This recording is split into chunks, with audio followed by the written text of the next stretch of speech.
Davidson. I'm a teacher or soon-to-be teacher, in North London, and a member of RS21 in North London as well. I'm going to introduce the speakers as it's their turn to speak. They're each going to speak for about 25 minutes. We'll have a little bit of discussion from the floor for about 35 minutes, and then the speakers will come back at the end. So our first speaker is Neil Davidson, who is a founding member of RS21. He lectures at Glasgow Uni, and he's currently involved in setting up the Scottish Left Project. Neil.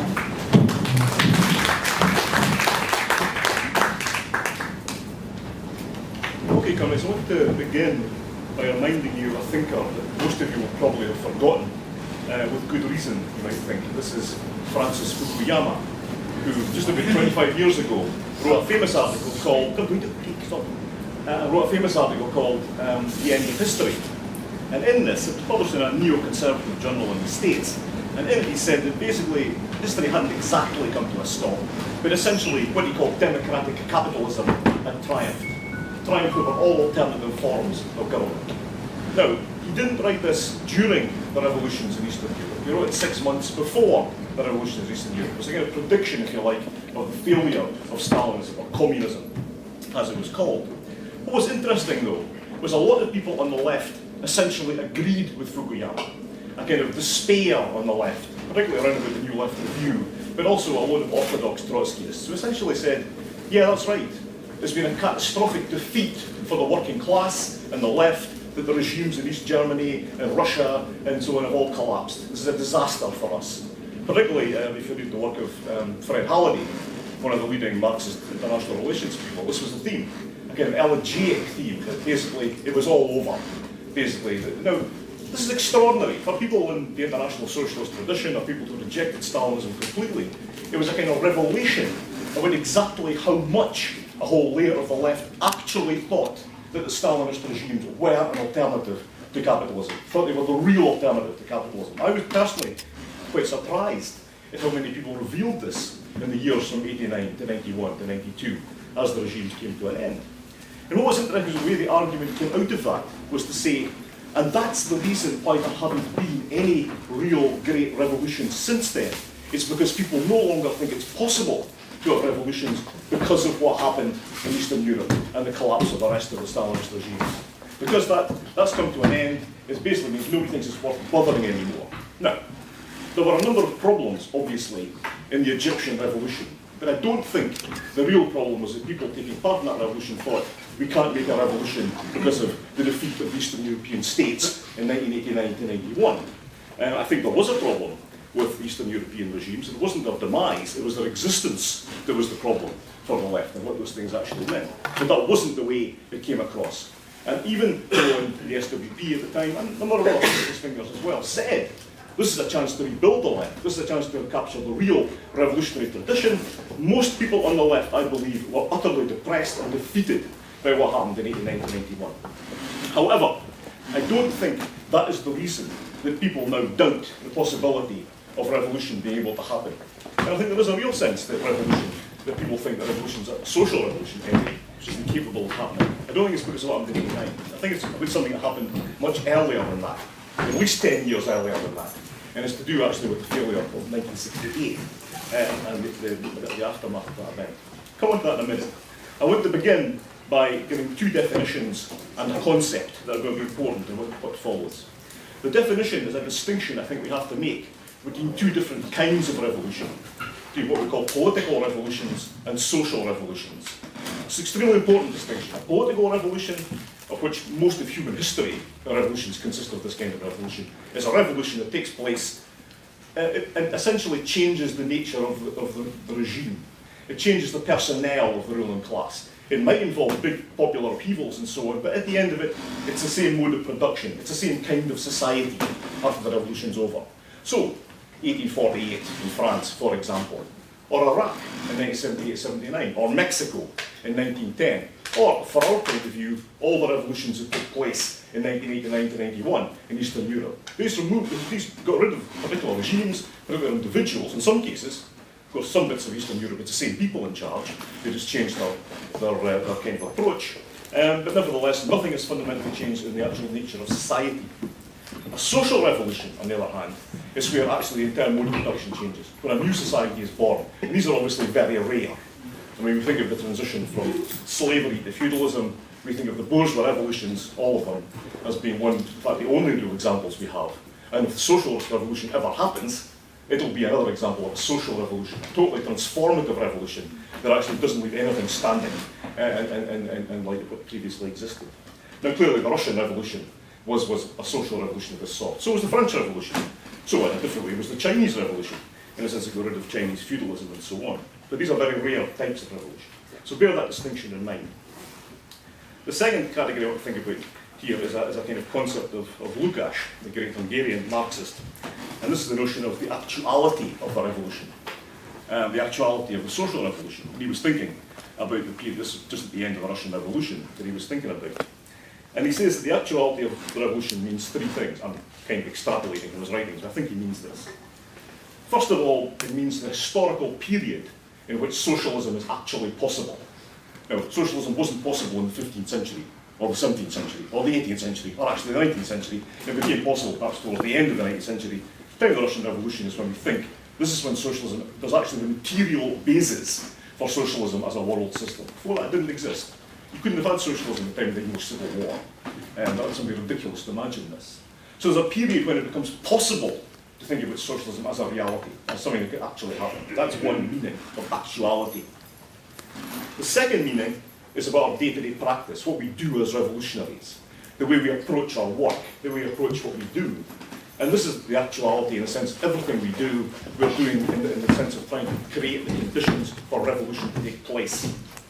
So, in a strike, in an anti-racist demo, we don't just do because we want to win the strike and we want to have a good demo, although we do it because we think we're building towards the point at which people will actually see the revolution as a solution to these problems, all the great problems that are created by society. So it's not just a way to go in and selling the paper or whatever it is at an event. It means actually conceptualizing what you're doing as part of a process of moving towards revolution in your day-to-day practice. So on the one hand, you've got a historical period in which socialism is possible. On the other hand, the day-to-day practice of revolutionaries. These are both aspects of actuality for Lukács. But there's a third one, and this is perhaps the most tricky one. There's an actual moment, a conjuncture, if you want to use the Althusserian term, an actual moment when it's not just a possibility, it's actually something that's on the cards. There's actually a revolutionary situation. And these don't happen all the time. In fact, they're quite rare in most cases. And in terms of global revolutionary processes, there's only been three, I think, in the last century. And these broadly are the ones from about 1917 to 1923, from 1943 to 1949, and most recently from 1968 to about 1975.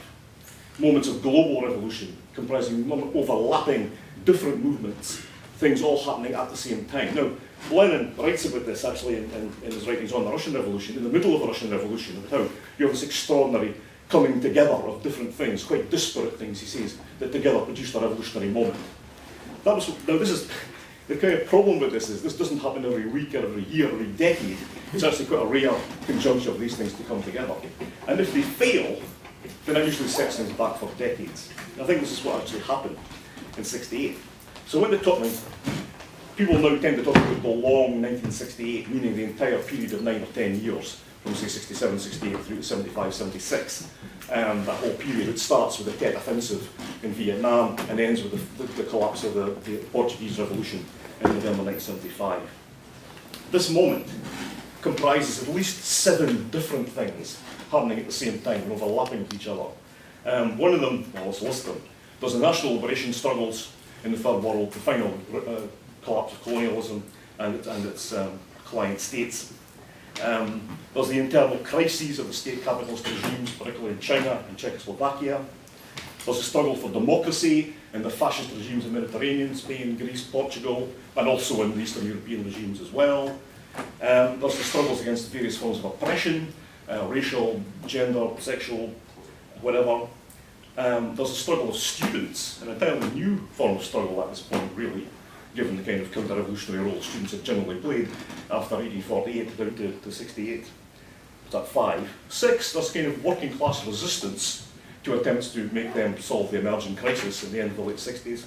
And Finally, there's the actual emergence of a revolutionary left itself after a period of hibernation for decades. Now, all of these things come together. Some of them overlap. The struggle for democracy links in with the struggle of the working class in somewhere like Poland, obviously, but also somewhere like Spain or Greece. Struggles for oppression, certainly for black oppression, tap into certain national liberation struggles and so on. So they're kind of overlapping things that cause a crisis for the system. A prolonged crisis that lasts for over a decade, and in the end of it, some of these things are achieved. Formally, a lot of oppressions are ended in legal terms, certainly for the middle class. National liberation does occur in most countries by the mid-70s, a point I'll come back to. The only thing that doesn't happen is working class liberation, in terms of an actual revolution that establishes socialism and restores the liberation of the class from the chains of capital. Now, this is the problem. This is a period of what you might call, not defeat, but failure. I mean, well, defeat's Chile. It was a massive, huge, catastrophic defeat, and you would think of one or two that like that. But actually, in most cases, it's not so much utter defeat. It's failure to actually advance beyond a certain point. That's the problem in France in '68. It's also the problem in Portugal, actually. There was a revolution in Portugal, and it won, in the sense of being a political revolution, in terms of a category. It overthrew the fascist regime, it established social democracy as the kind of basically the ruling, the core ruling party in Portugal, but it didn't go on to establish socialism. So there's kind of limits to what was achieved. But there weren't out-and-out defeats in most places. What happened after that, however, was a defeat, and that was the imposition of neoliberalism, from about '76 onwards.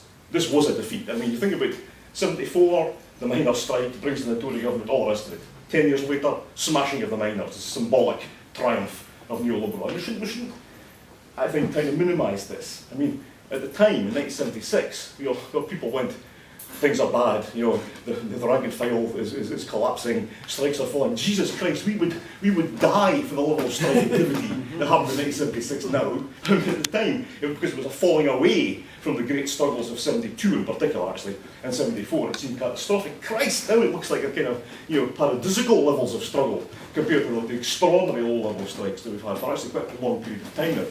Now, so that doesn't mean there hasn't been other struggles, of course, but, we have to understand there has been a shift.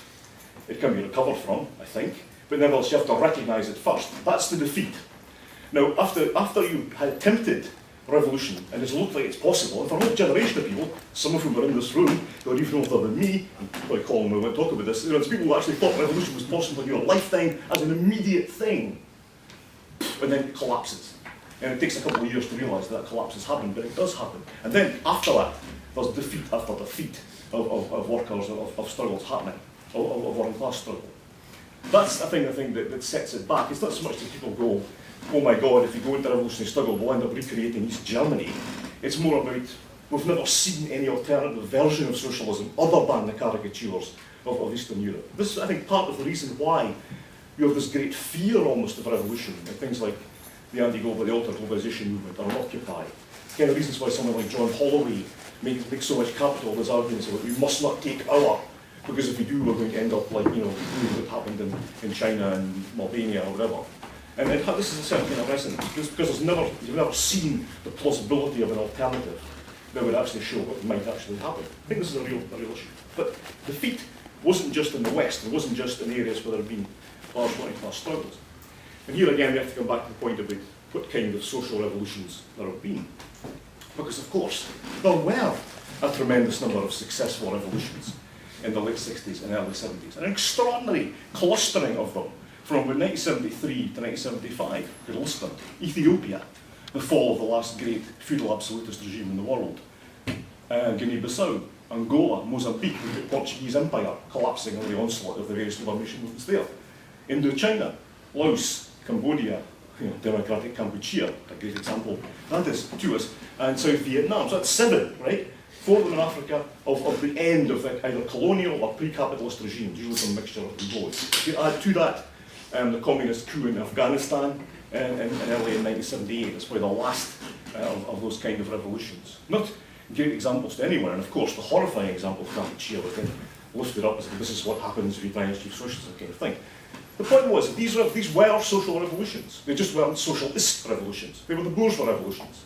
They were the bourgeois revolution in its contemporary form, if you like, and comparable particularly to the Chinese one, which is the first, the most dramatic, and the one that influenced them.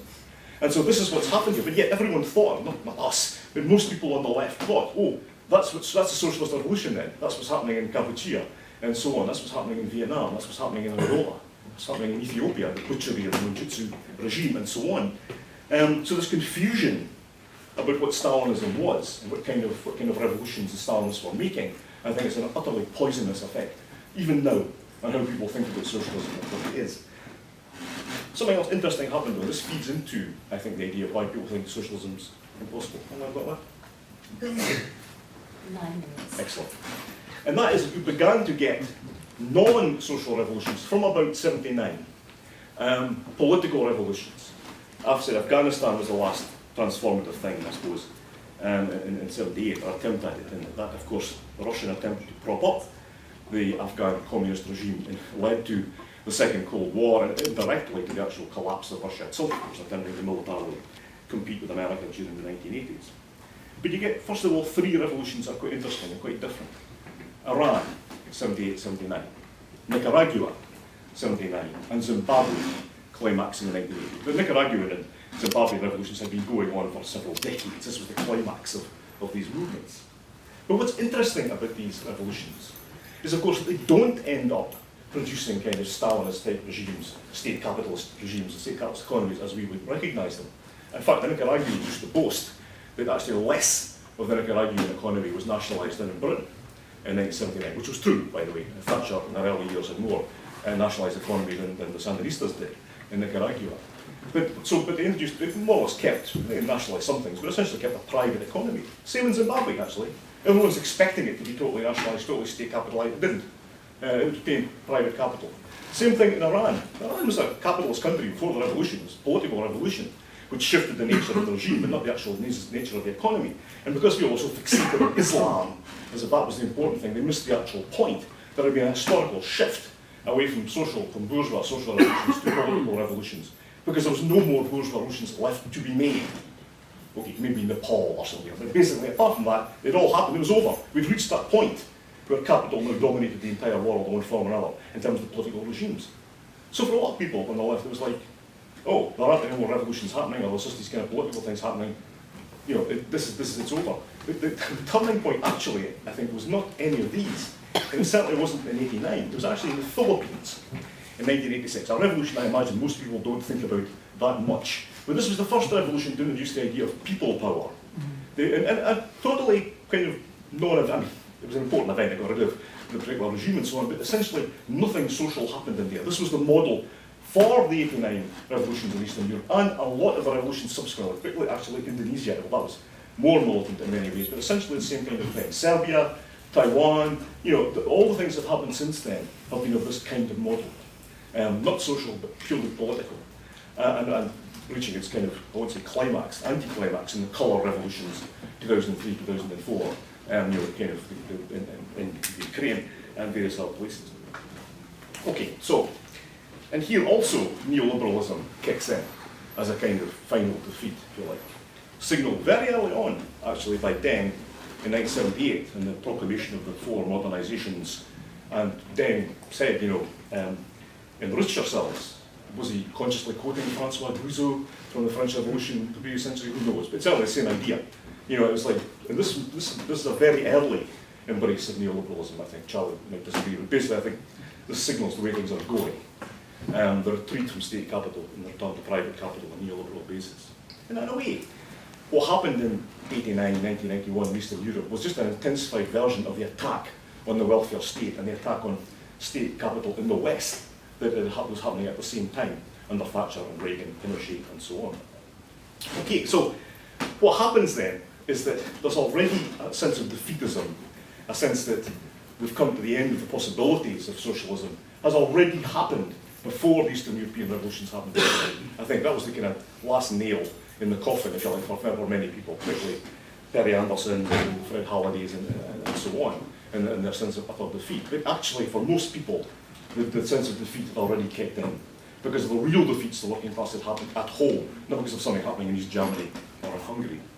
And I don't want to, by the way, I don't want to dismiss those revolutions entirely. I mean, East Germany, there was significant working class strikes and so on took place. Romania, there was an actual insurrection. I mean, we shouldn't pretend nothing happened at all, but nevertheless, I'm suggesting these were political revolutions, and they certainly weren't ones that were overturning the entire society. In fact, I think if you look at what the ruling classes of the West said at the time, it's very interesting, because they were stuck in a kind of problematic, I think, here. On the one hand, they wanted to rejoice in the downfall of communism, a great transformative thing for them, but on the other hand, they wanted to play down the actual nature of the revolutions. They wanted to treat them as if they weren't purely political, because the last thing they wanted to do was actually suggest that social revolution was a good thing, even against their enemies. So you have this oddly contradictory kind of thing. On the one hand, hurrah, we've toppled the communist regimes. On the other hand, say, well, it's marvellous that these people don't have any wild utopian ideas, and they're just going to go down to setting up economies like ours. Thatcher's actually quite interesting in this, in her memoirs, if you can bear it. There's some very interesting passages where she talks about the French Revolution. The bicentennial was happening at the same time, or just before the revolutions kicked off, which was, this is appalling, this is wicked, it's evil, it's utopian, it's deranged. And then she goes on to talk about Eastern Europe and goes, well, I didn't want to get too excited about this because, and then goes on about talking unification of Germany and that being a problem and so on. It's interesting that they themselves see that these are not actually that world overturning type revolutions, even though from their point of view it's important geopolitically. Okay, so is the pessimism that I've indicated justified? Well, let's think about it in long historical terms, right? This may not be the most cheerful thing you've ever heard, but let's think about it in this kind of way. If you were a feudalist, an absolutist in 1660, and were given the gift somehow of Marxist understanding of what capitalism would mean if it came to power, you'd be able to look back and go, we've seen the bastards off. Italian city-states, reversed, back to feudalism. Bohemia, smashed in 1620, returned to feudalism. Catalonia, entrapped within the Spanish state, and more or less its industrial development stymied for up to 200 years. Even the states that had actually reached capitalism, the Netherlands was in decline, and England had just seen the restoration of the absolutist regime. So obviously capitalism as a system is finished. There's no chance of it, taking power and so on. 300 years have gone for absolutely nothing. Now, of course, within 100 years, England, Britain, not forgetting Scotland, of course, had become the dominant power. It was clear the system was not going to survive. It was sweeping all before it. 7 Years' War is the final moment of overturning, defeating the French. It's clear at that point that capitalism is the rising system. All that matters is how people are going to adapt to it. 400 years it took to get to that point. Now, obviously, we don't have 400 years to arrive at socialism because environmental crisis, collapse and so on, so we've got to do things a bit more quickly. What I am suggesting though is that you have to see things in a slightly longer term than something that happened 20 years ago or 30 years ago or last week. And that these defeats, the fact that we have, the Russian Revolution was defeated very early on, as we know, back in 1928 with the decision of Stalinism, but even so, compared to the time it took capitalism to be established, socialism hasn't actually had that kind of, it's a much shorter kind of period. So we shouldn't be pessimistic in that sense, although there's some urgency obviously in what we're doing because of the problems which we have. The only way, I think, that capitalism could see off the possibility of socialism would be if it was able to meet people's needs in a kind of consistent way and without crisis. But we know it can't do that. We're not going to go back to 1945 and the kind of post-war boom. We're in a period of increasing economic crisis, so it isn't going to be able to meet people's needs in that way. The other way it would do it would be if it so atomised the working class and so smashed it, there was no possibility of struggling back in any collective way. But we know that actually capitalism is constantly recreating the systems for new workers to come into existence. People know that the last, 2013, something like 100 million people in India went on strike over 2 days for a living wage and for food security. Don't know that. In China, there's bloody strikes going all the time, and we don't even hear about it, know about it, and other forms of struggle. So it's not, this goes on all the time, right? It's not something that might look bad from our position in Britain, but in the rest of the world, it's by no means the case that these struggles haven't happened. Think of all the strikes in Greece and so on. However, let's just face one possible brutal possibility, and that is that the working class just isn't up to it. That basically it's not capable of taking power. This was something that Trotsky actually looked at briefly, and I think heroically, in the last year of his life, in an essay called The USSR in War in 1939, where he said, well, we have to accept the possibility that maybe the working class isn't actually capable of making a revolution. that there was a utopia. All we have to do now, in that case, is try and build a programme for the slaves, try and make things better for them. That, I think, was a kind of major, unbelievably heroic thing to have thought about, especially at the point he was writing it. But we have to face that. It doesn't mean that working class people can't fight or won't fight. It just means that not enough of them will fight at the same time in the same place sufficiently to actually make a revolution that actually then allows us to take power. Do I think that's true? Comrades will be glad to know that I don't think that's true, but nevertheless, I think you have to start facing it, that you could draw that conclusion from 100 years of failure and actually go, well, maybe they're just they're not up to it. And you kind of collect, maybe there can be episodes and so on, but so 2 final points I'm going to make. One is, the reason that we reject that position is because you can see at the moments of actual working class creativity and power, in the Russian Revolution obviously, but also in a number of other usually isolated, usually individual cities, Paris in 1871, Barcelona in 1936, Budapest in 1956, and things something nearer to us in Latin America mostly in the last decade, where we have seen the working class posing a possible alternative form of power to the bourgeois state. And we know if that could be generalised and extended, then it actually would pose a real alternative to the system. But nevertheless, we are faced with what people sometimes call a wager. Back in the 17th century, Blaise Pascal, the great Catholic thinker, had this idea about the wager on God's existence. He said, look, we don't know whether God exists or not. It's a matter of faith, ultimately. But if you had to make a bet on it, surely it'd be better to bet that God does exist. Because if you bet that he doesn't, and then you're dead and it turns out that he actually does exist, he's not going to be too happy with you. So basically, it's just I'm caricaturing, it's a fairly sophisticated argument, but basically the wager should be on his existence. Now, in a sense, and this point was made by Lucien Goldman, the great Romanian Marxist pupil of Lukács, the revolutionaries make a wager on the working class. We don't know, you can't know the working class will win or triumph at any point. We make the assumption that they think they can, and we act accordingly. Because when you go into a revolutionary situation, you might lose. You might lose the wager. You might end up dead, or in prison, or in exile, sent back for decades. That has happened after all. But you have nevertheless to try it, because if you don't, and you let the opportunity pass, well, there's an eternity of capital, and we're heading towards environmental disaster and the end of life on the planet. So we don't have a choice in that sense.